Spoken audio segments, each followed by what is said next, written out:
बात की जाए अगर हिंदी सिनेमा के उन विलेंस की जिन्होंने अपनी खलनायकी को कॉमिक टच दिया तो कई नाम उभर कर आते हैं, जैसे कि कादर खान, शक्ति कपूर, परेश रावल इत्यादि।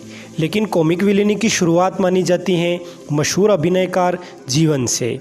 तो आज की इस बेहद ही दिलचस्प वीडियो में बात होगी जीवन साहब के निजी जीवन, फिल्मों में काम पाने के संघर्ष और उनसे जुड़ी कई अनसुनी बातों की। तो फिर आप चैनल को सब्सक्राइब करके वीडियो को पूरा देखते रहिए। मैं नारद हूँ, काम विजय का नारद समझी, काम विजय का नारद। दोस्तों, जीवन साहब का जन्म आज से लगभग 106 साल पहले कश्मीर के श्रीनगर में एक कश्मीरी पंडित परिवार में हुआ। जीवन आज भले ही जीवन के नाम से मशहूर हैं, लेकिन जन्म के समय इनका नाम रखा गया ओमकार नाथ, और क्योंकि पंडित थे तो इनका नाम हो गया ओमकार नाथ धर। ये बात भी काफ़ी दुर्लभ ही कही जाएगी कि जीवन वगैरह कुल 24 यानी कि 24 भाई बहन थे।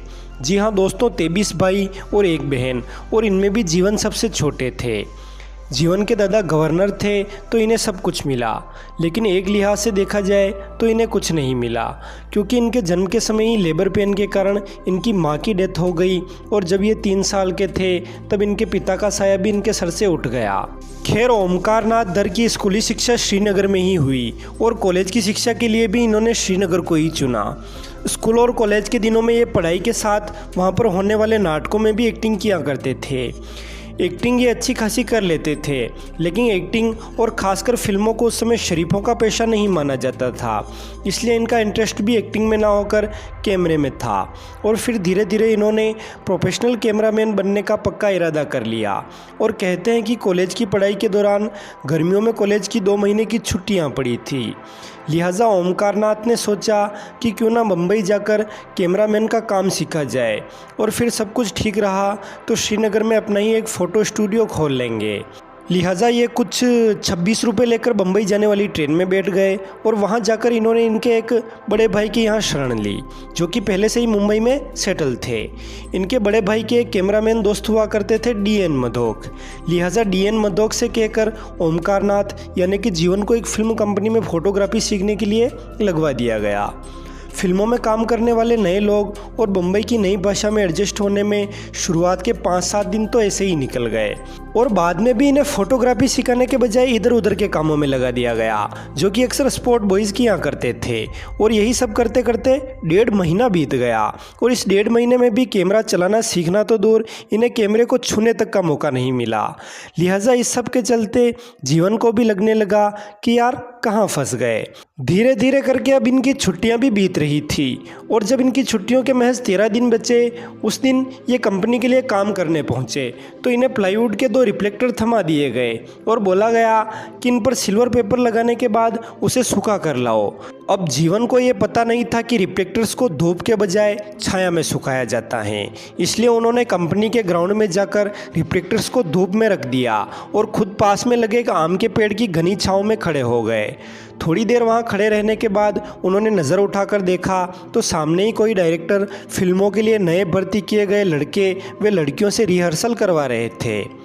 टाइम पास की तमन्ना से ये भी उनके पास जाकर खड़े हो गए, और फिर इन्हें पता चला कि ज़्यादातर यूपी और पंजाब के लड़कियां व लड़के हैं, और सारे के सारे नए हैं। और थोड़ी ही देर में डायरेक्टर उन सब से उनके किरदारों के अनुसार डायलॉग्स बुलवाने लगे, और यही सब करते करते डायरेक्टर को पता चला कि रमेश नाम का किरदार निभाने के लिए जो लड़का चुना गया था वो गायब है। और तभी डायरेक्टर की नज़र पास ही खड़े ओमकार नाथ धर यानी कि जीवन पर पड़ गई, और वे जीवन से बोले कि बरखुरदार, बस खड़े ही रहोगे या तुम भी कुछ बोलकर सुना दो। अब जीवन ठहरे 18-19 साल के नौजवान, तो इससे बहुत बड़ी बात न जानकर वे बोले कि मैं तो टेक्निकल डिपार्टमेंट का आदमी हूँ, ये कैमरे के सामने मुझसे डायलॉग्स नहीं बोले जाएंगे। लेकिन डायरेक्टर मोहन सिन्हा भी जिद पर अड़ गए, और तभी जीवन को याद आया कि उन्होंने शेक्सपियर के बहुत सारे नाटक पढ़ रखे हैं, और स्कूल कॉलेज के दिनों में वे बहुत सारे नाटकों में हिस्सा भी ले चुके हैं। लिहाजा तभी उन्हें वो डायलॉग याद आया जो कि महाभारत में पांडवों और द्रौपदी को चौसर में जीतने के बाद दुर्योधन द्वारा बोला जाता है। बहुत कुछ कर लिया राम मखमल के गदेलों में, सुलाऊंगा तुम्हें या पत्थरों में और ठेलों में, सरे दरबार खिदमत में हर एक बांधे कमर होगा, किसी के हाथ में बल्लम कोई करता चमर होगा। तथा इसके बाद उन्होंने एक जज्बाती डायलॉग बोला, अरे बेनवा उठ, अपने शहीद अदा को देख, ओ बादशाह हुस्न भला हो गदा को देख, मेरी तमाम ख्वाहिशें दुनिया को छोड़कर अब सामने खड़ी हैं तेरे हाथ जोड़कर। और इत्तेफाक देखिए कि वो जज्बाती डायलॉग बोलते समय ही उन रिफ्लेक्टर्स पर लगे सिल्वर पेपर की चमक जीवन की आंखों में पड़ने लगी, जिससे उनकी आंखों में से आंसू आने लगे। और अब किसी नए बंदे द्वारा पहली बार बोले गए संवादों में इतना जानदार प्रदर्शन करना काफ़ी अनकही और अनसुनी बात थी। लिहाजा डायरेक्टर मोहन सिन्हा जीवन की अदाकारी और संवाद अदायगी से इतने प्रभावित हुए कि उन्होंने उस फिल्म के लिए तुरंत उन्हें साइन कर लिया। और वो फिल्म रही फैशनेबल इंडिया, जो कि साल 1936 में रिलीज हुई। और उस फिल्म के रमेश नामक किरदार के लिए जीवन को लिया जाना था, वो किरदार बाद में आर.डी. शुक्ला ने किया और जीवन को माधव नामक किरदार दिया गया। और इसके बाद इन्हें एक के बाद एक कई फिल्मों के ऑफ़र आने लगे, तो ये उस फोटोग्राफी को भी भूल गए और ये भी भूल गए कि मुंबई में वे कॉलेज की 2 महीने की छुट्टियां बिताने आए हैं। और इन्हें एक के बाद एक फिल्में मिलती गई और इनके करियर का ग्राफ ऊंचा होता गया, क्योंकि जहां साल 1935 से लेकर 30 का दशक खत्म होने तक जीवन कुल 12 फिल्मों में नजर आए, वहीं 40 के दशक में इन्होंने कुल 39 फिल्मों में उपस्थिति दर्ज कराई। और इसी दौरान जाने माने फिल्म मेकर विजय भट्ट ने इन्हें इनके रियल नेम ओमकार नाथ भट्ट बजाय जीवन नाम सुझाया और आगे चलकर ये जीवन के नाम से मशहूर हुए। व्यूअर, जीवन साहब जब अपने करियर के शिखर पर थे तब माइथोलॉजिकल फिल्में बहुत बना करती थी। और जैसे आज राम शब्द सुनते ही जहन में अरुण गोविल की छवि उभर जाती है, उसी प्रकार उन दिनों बनने वाली लगभग हर माइथोलॉजिकल फिल्म में नारद का किरदार जीवन ही किया करते थे। और इसी के चलते इन्होंने लगभग 60 फिल्मों में नारद की भूमिका की, जो कि अपने आप में एक रिकॉर्ड है। और अब बात करते हैं जीवन द्वारा शुरू किए गए उस सिलसिले की जिसका जिक्र हमने वीडियो की शुरुआत में किया था, यानी कॉमिक विलेनी की। तो वो फिल्म थी साल 1948 की मेला, जिसके हीरो हीरोइन थे दिलीप कुमार और नरगिस, तथा विलेन प्लस कॉमेडियन मेहाकू का रोल जीवन धर ने किया। समय के लिहाज से देखा जाए तो ये एक ऐसा किरदार था जो दर्शकों को हंसाए भी और दर्शक उससे नफरत भी करे, और उस समय जिसे करना जीवन के लिए काफ़ी चुनौती भरा भी रहा होगा। लेकिन जीवन ने इस चुनौती को स्वीकार किया और कॉमिक विलेनी का एक नया ट्रेंड शुरू हो गया।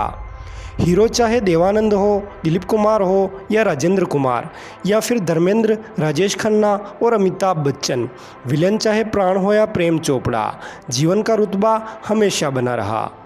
व्यूअर, बताया जाता है कि जीवन ने अलग अलग भाषाओं की कुल 61 फिल्मों में नारद मुनि का रोल किया। लेकिन इस बारे में जब उनसे पूछा गया तो उन्होंने बताया कि मैंने लगभग 50 फिल्मों में नारद मुनि के किरदार किए होंगे। अब ये रिकॉर्ड है या नहीं ये तो मैं नहीं जानता, लेकिन इतना ज़रूर जानता हूँ कि मेरे कारण नारद मुनि का बहुत ज़्यादा प्रचार प्रसार हुआ है। और इसके चलते उस समय लोग यह तक कहने लग गए थे कि अगर खुद नारद मुनि भी धरती पर उतर आए और वे जीवन जी की स्टाइल में नारायण नारायण नहीं बोलेंगे तो लोग उन पर विश्वास ही नहीं करेंगे कि वे असली नारद हैं या नहीं। खैर, रुक करें अगर जीवन के निजी जीवन की तरफ, तो साल 1945 में जीवन की शादी हुई और इनकी पत्नी का नाम रहा किरण, और इसके चलते जीवन ने अपने बंगले का नाम भी जीवन किरण रखा। शादी से लगभग 8 साल बाद साल 1953 में इनके यहाँ एक बेटे का जन्म हुआ, जिसका नाम रखा गया दीपक, यानी दीपक धर। लेकिन दीपक जब फिल्मी दुनिया में आए तो इन्होंने अपने नाम को दीपक से बदलकर इनकी माँ किरण के नाम से किरण कुमार कर दिया। किरण कुमार आज 68 साल के हैं और अभिनय में सक्रिय हैं। किरण कुमार के अलावा जीवन के 3 और चिल्ड्रन हुए। बेटे भूषण जीवन, जो कि फिल्मों में ही सक्रिय रहे, और साल 1997 में जिनकी हृदयघात के कारण मृत्यु हो गई, और जिनकी पत्नी प्रचलित राइटर शरद जोशी की बेटी हैं, तथा जीवन की बेटियां रिकी जीवन व निकी जीवन, और इनके अलावा एक्टर डी.के. सप्रू भी जीवन के फर्स्ट कजिन हैं। फ्रेंड्स, जीवन साहब की संवाद अदायगी का अपना निराला अंदाज था। डायलॉग राइटर उन्हें किसी भी तरह का संवाद लिख कर दे, वे उसे अपने एक अलग ही तरह के कलात्मक ढंग से बोलते थे। लेकिन अफसोस कि अपने अंतिम समय में लकवाग्रस्त होने के कारण जीवन बोलने की हालत में भी नहीं थे, और फाइनली साल 1987 के जून महीने की 10 तारीख के दिन 71 साल की उम्र में जीवन ने आखिरी सांस ली।